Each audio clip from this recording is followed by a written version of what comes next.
Russia నుండి oil కొనడం మానేయకపోతే 500% టారిఫ్లు వేస్తాను, చైనా మీద వేస్తా, భారత్ మీద వేస్తా, బ్రెజిల్ మీద వేస్తా. ఇది ట్రంప్ అంటారా, ట్రంప్కి సంబంధించినటువంటి పార్టీకి సంబంధించినటువంటి ఎంపీ అంటున్నాడు. దానికి సంబంధించిన బిల్లు చట్టసభలో ట్రంప్ ఒప్పుకున్నాడు కాబట్టి అది ఆటోమేటిక్గా ఆమోదం పొందేస్తుంది అన్నటువంటి.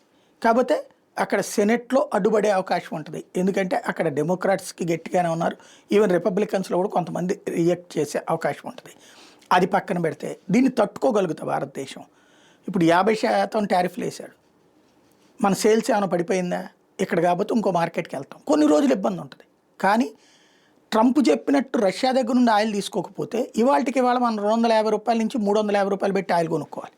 ఇక్కడ ఈ వార్తలు రాసేటటువంటి వాళ్ళకి బుర్ర ఉండట్లేదు, లేదా ఒక పబ్లిసిటీ ఏదో అమెరికాని గొప్పగా, ఏదో దేశోద్ధారక, లేదు ప్రపంచోద్ధారకుల్లాగా, లోకోద్ధారకుల్లాగా అని ప్రొజెక్ట్ చేసుకుని అమాయకత్వంతో ఉన్నటువంటి వాళ్ళు గుర్తుపెట్టుకోవాల్సింది ఏంటంటే, ట్రంప్ చెప్పినట్టు కనుక మనం ఆయిల్ కొంటే కనుక రష్యా దగ్గర నుంచి కాకుండా అమెరికా దగ్గర నుంచి కొనుక్కున్నామంటే 250 రూపాయల నుంచి 350 రూపాయలకు కొనుక్కోవాలి. ఆ స్టేజ్లో పబ్లిక్ కూరుకుంటారా? అప్పుడు ధరల పెరుగుదల మామూలుగా ఉంటుందా? అప్పుడు అసలు దేశ ఆర్థిక వ్యవస్థ నిలకడగా ఉంటుందా? నిలబడి ఉంటుందా? కొట్టుకుపోతాం, వరదలు వచ్చేసేసి ఆర్థిక వరదలో కొట్టుకుపోతాం.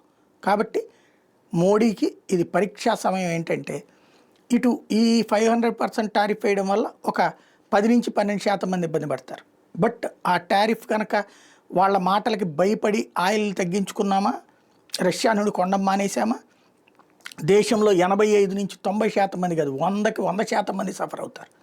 మరి ఎలా తట్టుకుంటారో చూడాలి.